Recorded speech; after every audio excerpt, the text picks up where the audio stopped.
Good morning.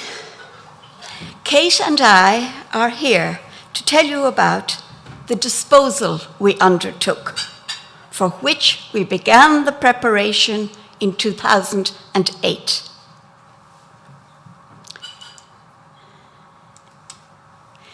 I'm going to address the background and the problem, and then Kate is going to take over. The Royal College of Surgeons in Ireland resolved to establish a library from the time of its foundation in 1784, with 1 guinea annually levied on each member of the college to defray the expense. These were the books of polymaths in the era before specialization. Learned and literary doctors and surgeons are rarer nowadays, but in previous centuries, apart from medicine, they read the classics, literature, history, travel, natural history, and the emerging sciences in Latin and Greek, French, German, and English. All these subjects and languages were massively represented in the RCSI Antiquarian Library, so that the content was far from simply surgical or medical. Journals also constituted a sizable part of the collection, along with a valuable run of pamphlets. It was never the intention to part with certain elements of the antiquarian library, just with the extraneous items. Incidentally, records of previous sales came to light, a precedent for disposal by selling. Now, on your screen, you're seeing a view of the library in 1947, and I want to tell you that it remained essentially the same until 1986. That's an important date. That is the year when the first professional librarian was appointed.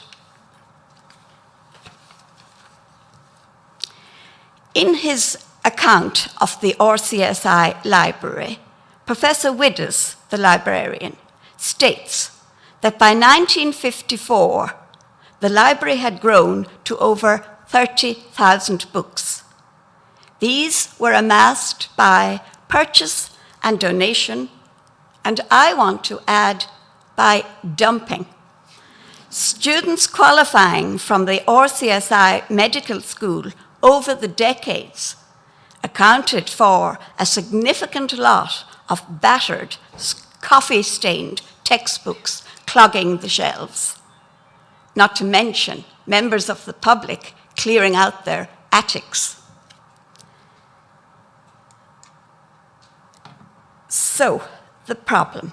I'm going to read you this extract from the annual report of the librarian, not professional, to RCSI Council for 92 to 83.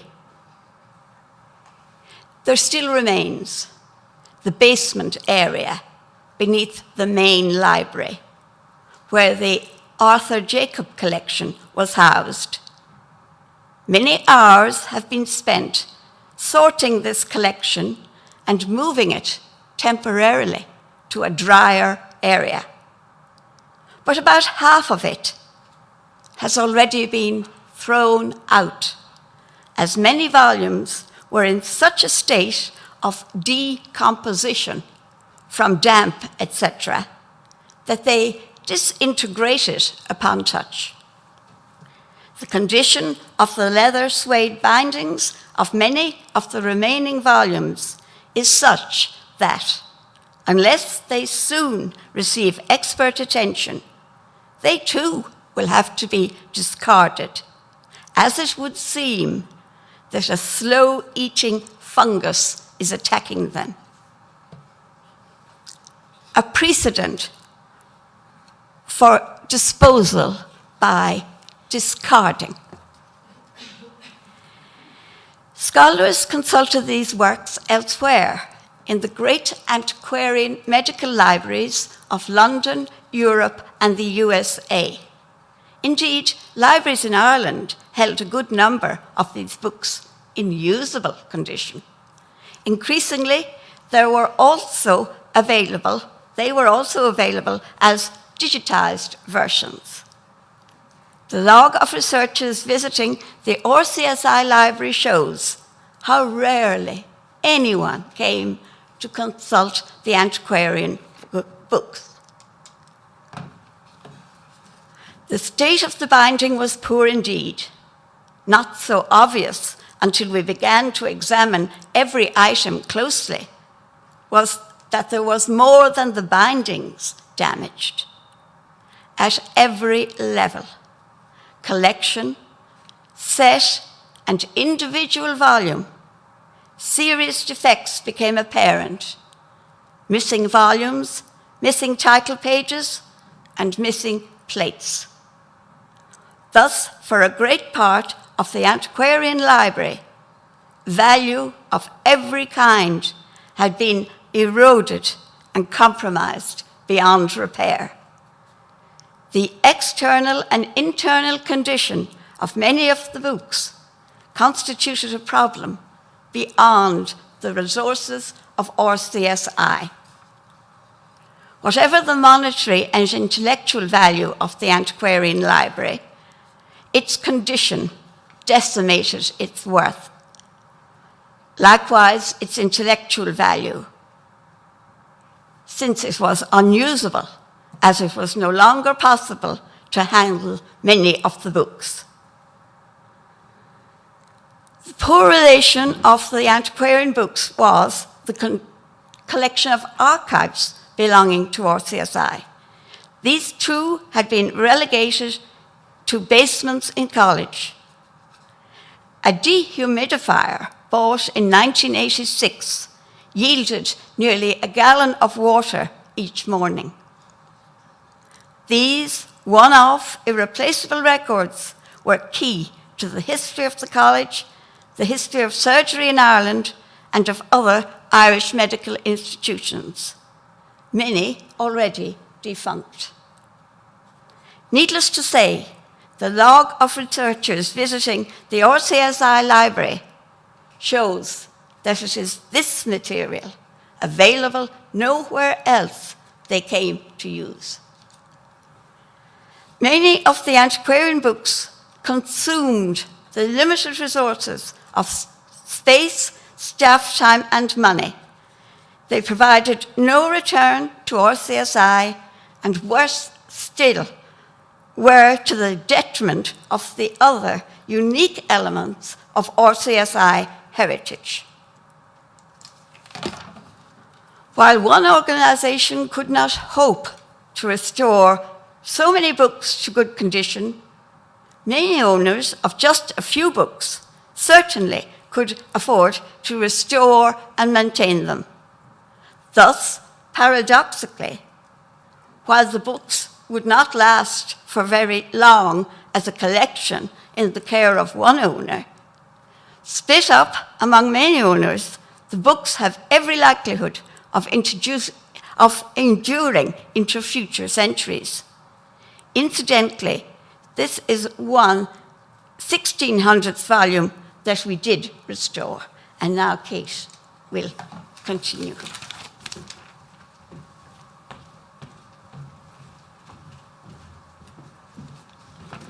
Good afternoon. As you've heard, the problem has been well described, and I think to the casual observer it was visually evident. But even so, there was a lot of unknowns. We didn't know exactly what we had. We didn't know its intellectual or financial value. And most importantly, we didn't know why it was still at RCSI. And that for us, for me, it was actually the crux of the matter. Why do we have these things? So we had a lot of anecdotal information. We had a lot of opinions, but we needed facts. So in terms of finding facts, we decided to do evaluation, or look for evaluation, ostensibly for insurance purposes. That was no easy task to undertake. Trying to find somebody who would take on that task was a challenge, and we had several false starts. We had a large specialist collection, and finding people who are knowledgeable enough to actually value it was very difficult. But initially, we were very luckily got a recommendation for a semi-retired consultant who was previously working for Christie's, and he came in and did evaluation for us. In order to do evaluation, we had to create an inventory of some kind that he could work from. So that meant we had to organize the collections, which turned out to be a great task in itself. So we had to work with shelf lists and printed catalogue cards. We had to get them into an electronic form, initially into Word documents. Those Word documents then were imported into Excel spreadsheets, and we ended up with a series of sheets organized by century. So that was our process, our fact-finding process to start with. So as I said, we had our former Christie's consultant. He came in, he spent several months working through evaluation using the lists that we had created. And you can see along the way there was lots of disappointments for us. Working with these lists, if you look at his annotations on the list, you can actually see him growing more and more frustrated, as I did myself when I went through and looked myself. He has this constant annotation, NTS, and we figure it eventually, we thought it meant needless to say. Needless to say, not on the shelf, needless to say, missing. So this kind of stuff. So you can see the frustration building. But this report that we ended up with was actually fundamental to our decision making. Was one of the recommendations he made for us was to sell duplicates and non-core items and to focus on the history of medicine, surgery, and anatomy, and reflect the interests and activities of Irish surgeons. So we had our valuation report, so he had given us a figure for how much these would be insured for. So that was one figure.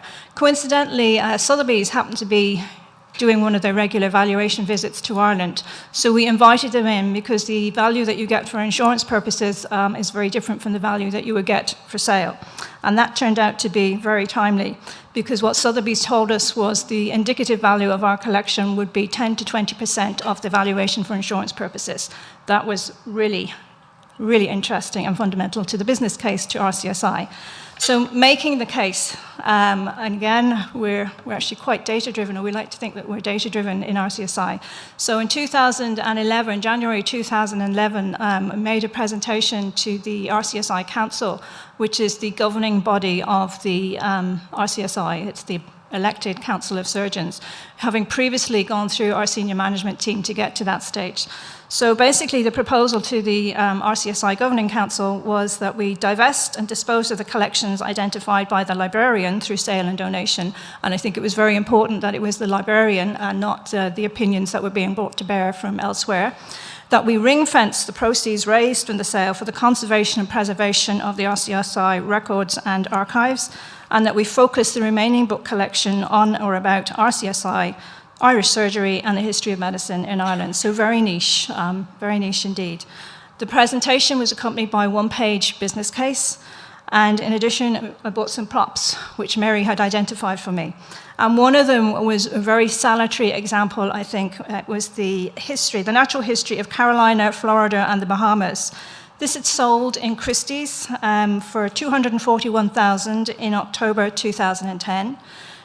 2 months later, in December 2010, Sotheby's, who we'd come in, who we'd been invited in to have a look, told us our copy was of no value in this state. So that, and again, in itself, was giving us really good information about the quality and the state of our book collection, antiquarian book collections.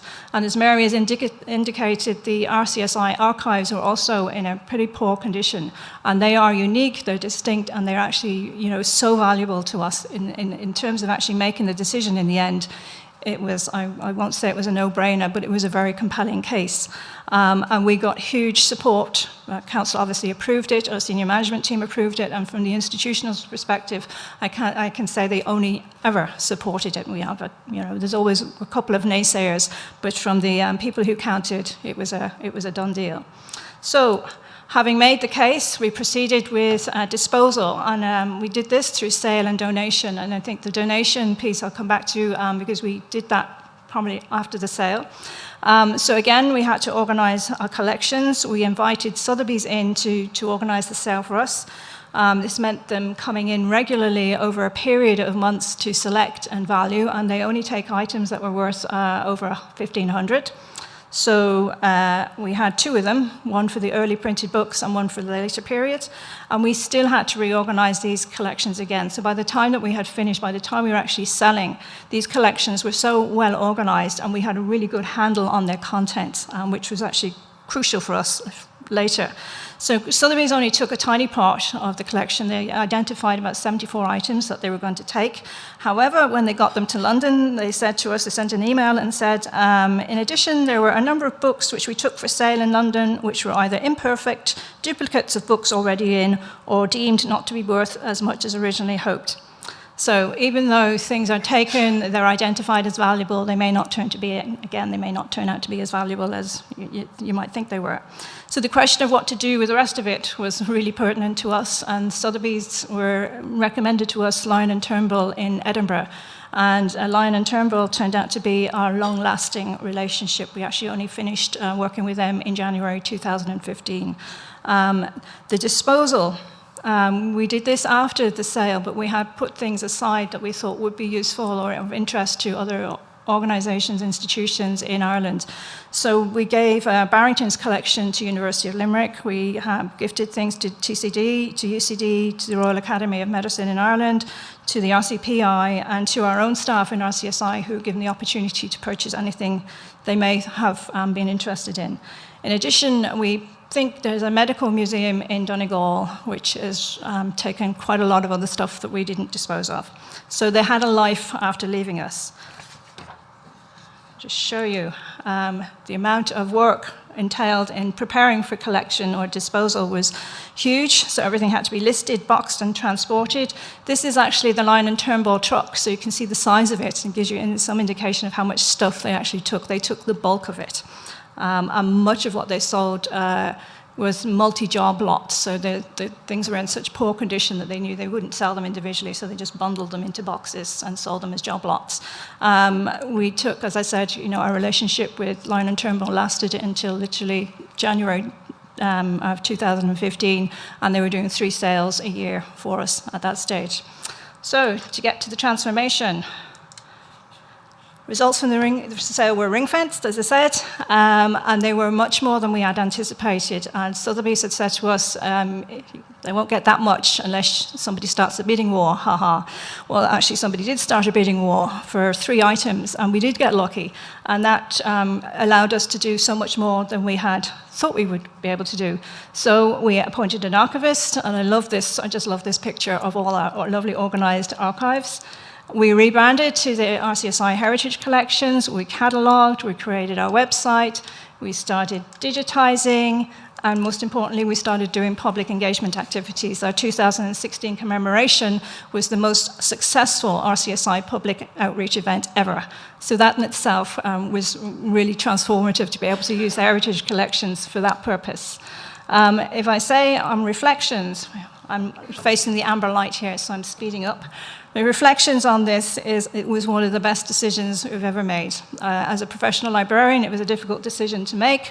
We faced opposition from a very tiny cohort of the library community, I would say. We had letters to the Irish Times, we had a Phoenix magazine article, we had letters to the Council of the Library Association of Ireland, we had what I would term an abusive phone call, but I would say that the majority of the librarian community understood and respected and trusted, and I think that's key, to trust institutional librarians to make decisions that are best for their institutions, which is essentially what we're there for. The one thing I think we could have done better, we could have communicated a little bit earlier to the library community. But we did follow due process. We used the ethical guidelines produced by CILIP. We checked with our legal counsel. We tried to establish the provenance and contact the families of those who we knew had gifted these things to us. We gave the National Library of Ireland sight of the consignment list to Sotheby's, and they said there's nothing there that we're interested in. So we did follow a process, and I think for anybody who's thinking about doing this, there are lots of lessons to be learned. So our takeaways, I'll just carry on because I've got the red light here, Mary. So what we would say to people is to prepare and plan. The planning and the preparation we did for this was just phenomenal, and we learned so much. Use the right agent. We did toy with the idea of using an Irish agent, but given the quality and the specialist nature of our collections and what we were trying to do, using Sotheby's was the right decision for us. Communicate with stakeholders and the public. We think we did a really good job of our internal stakeholders. I'm not too sure about our external stakeholders, but I think that's something that people should be aware of. Ring-fence the proceeds. That was absolutely critical to do as part of the business case, and record and photograph the process because you'll get such fun looking back on it. So we're happy to answer questions, and we shall leave you with some lovely photographs. Thank you.